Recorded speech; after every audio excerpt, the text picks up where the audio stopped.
Hello, rats. Hope you're having a fan-fucking-tastic day. It's come to my attention that a handful of you actually give a shit about what's going on in-game, the lore of the series, if you will. First things first, though, I'd like to take the time to let the boys know that this is a safe space. Take a look, gentlemen, not a single hoochie, a straight-up sausage fest. That's suspicious. It's practically a circle jerk, gayer than a double rainbow at a pride parade. Now, where were we? Oh yes, the lore. There's 9 traders within the vanilla game. These are Fence, the Scav guy, Jaeger and Prop Whore who sell post-Soviet gear, Mechanic and Peacekeeper who sell Western gear, Skier who just sells a bunch of shit. Oh, then there's Ragman. He sells drip.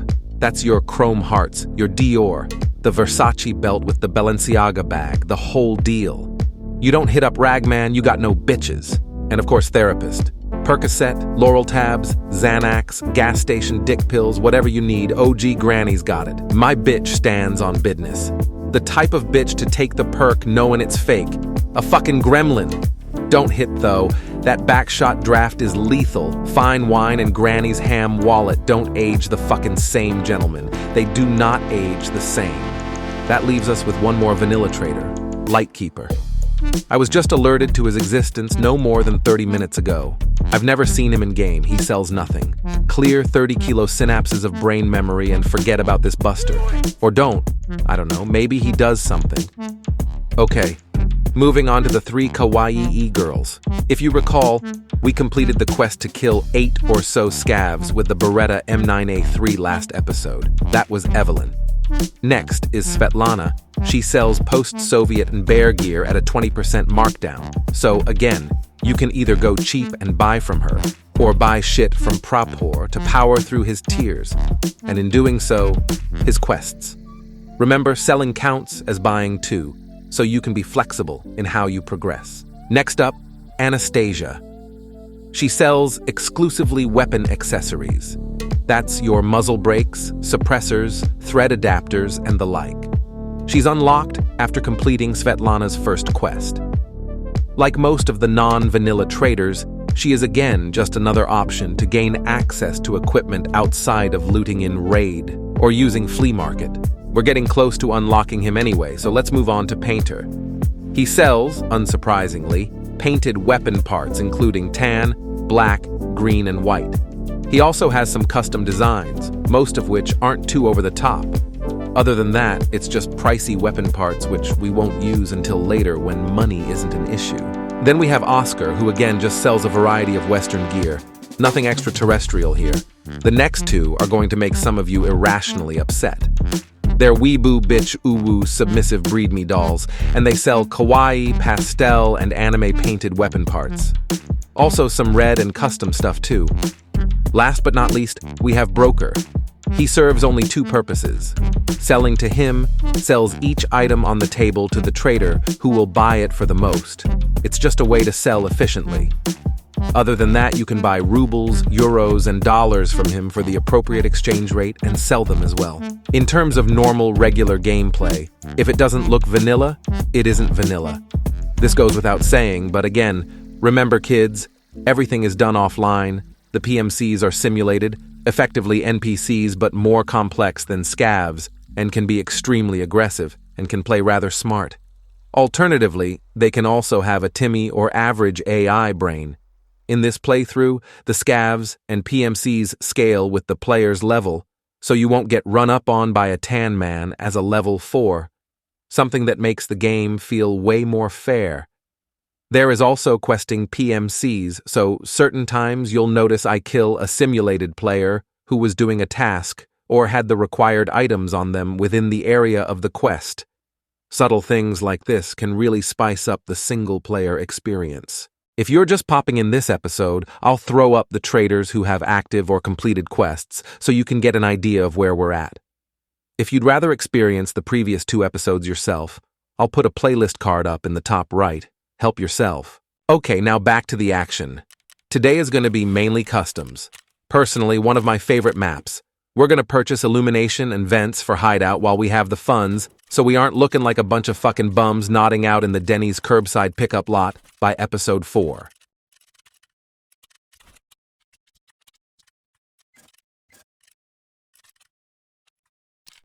A bit of German engineering? Das ist gut. As long as we can maintain the money, we're gonna forget about gear fear this playthrough. There's so much shit to try. I feel like a junkie in a methadone clinic. Repeat after me, boys. Money for fun. Lul Calm PMC Fit.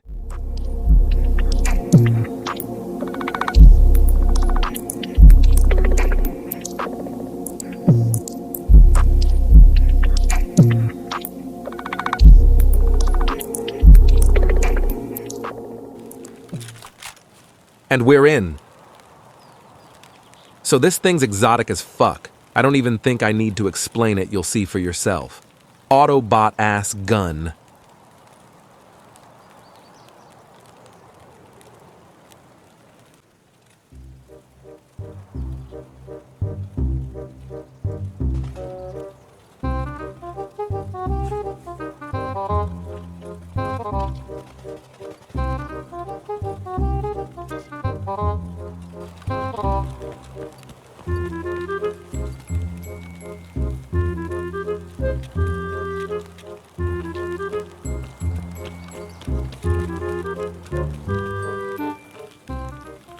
Gonna check this med box, and I think directly next to it is a keycard spawn. Typically, I'd rat the shit out of this area, cause there can be a metric fuck ton of loose loot lying around and several weapon crates. But today, I'm more so interested in some experience and quests when possible.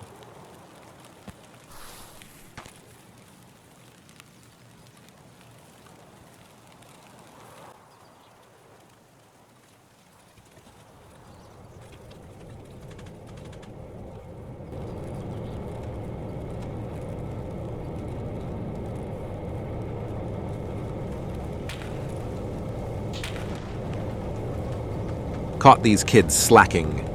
You're slacking, bruh.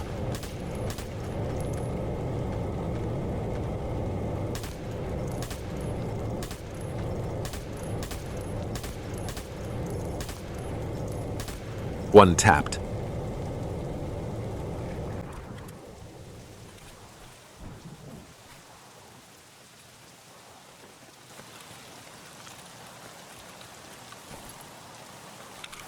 Oh, he was a PMC too. That's one out of the way.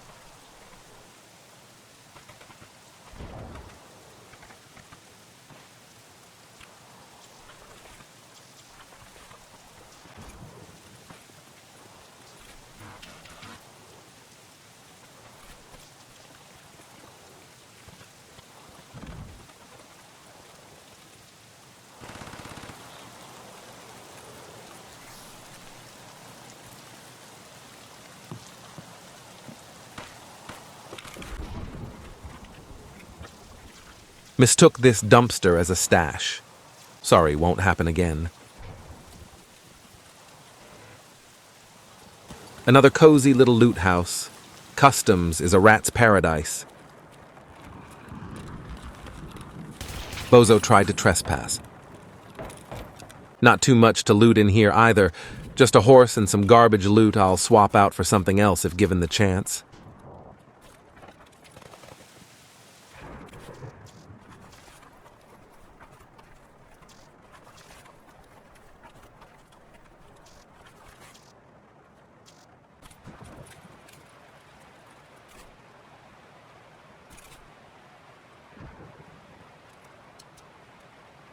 That fuel's worth a couple shekels. Let's commit to our first swap.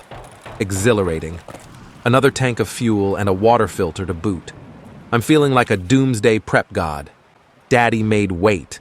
I'm gonna need to affix a DOT-certified flammable liquid placard to the back of my ass to stay street legal.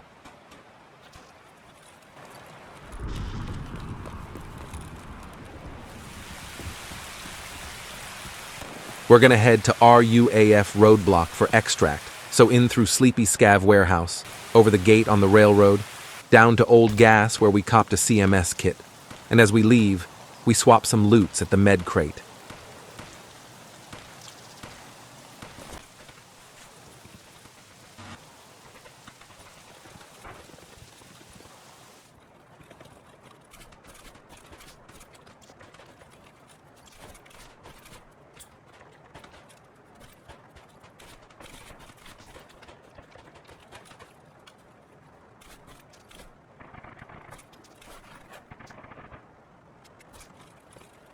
Boys, this was a pretty good raid. Our broke to Benny's ratio is valid. Glad to have you all here today. While we ransack the juice room, I just wanted to mention I should have a Discord channel link in the description, either by the time this video comes out or very shortly after. A cozy little home for all rat kind.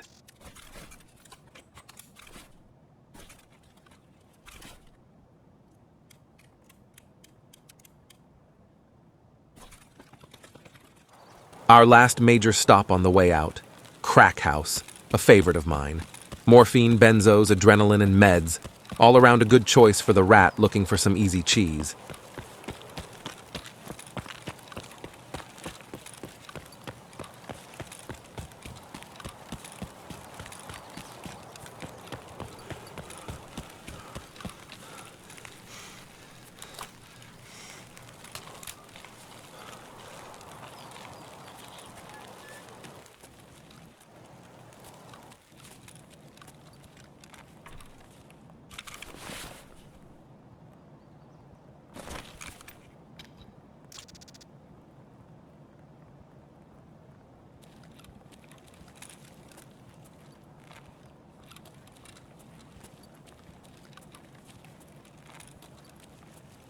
Now, typically, this area sends my anxiety to ruins, but with this lighting and color grading, it's actually pretty bussin'.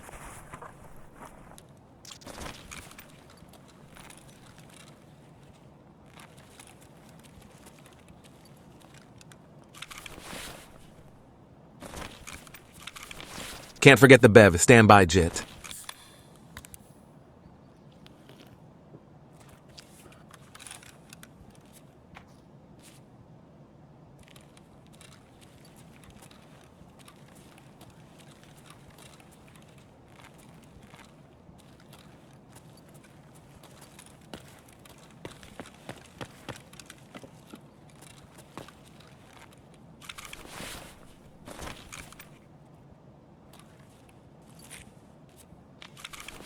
Another one.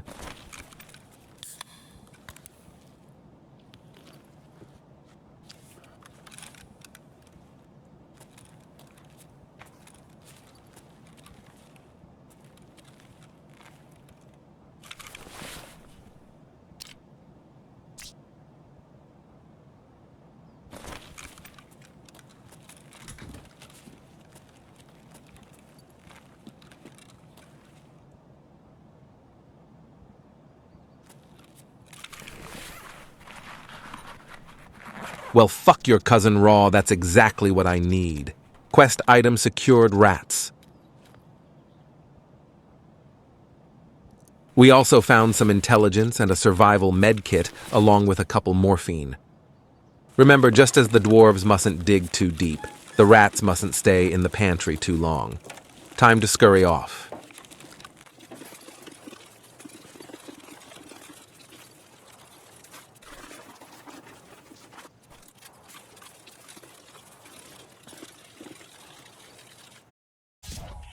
Tremendous success. Let's unload, sell out, and loot up for another few raids.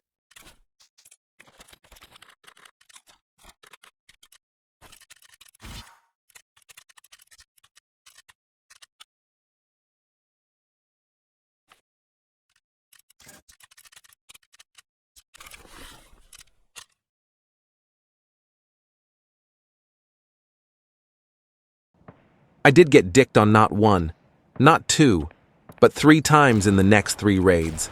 But that's okay, because our 4th raid was another win. A little something nice for next episode.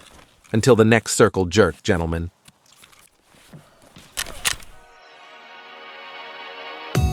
Been hoping for penis all my life. Been sucking on dick to pass the time. And when he is coming, yeah, he cries.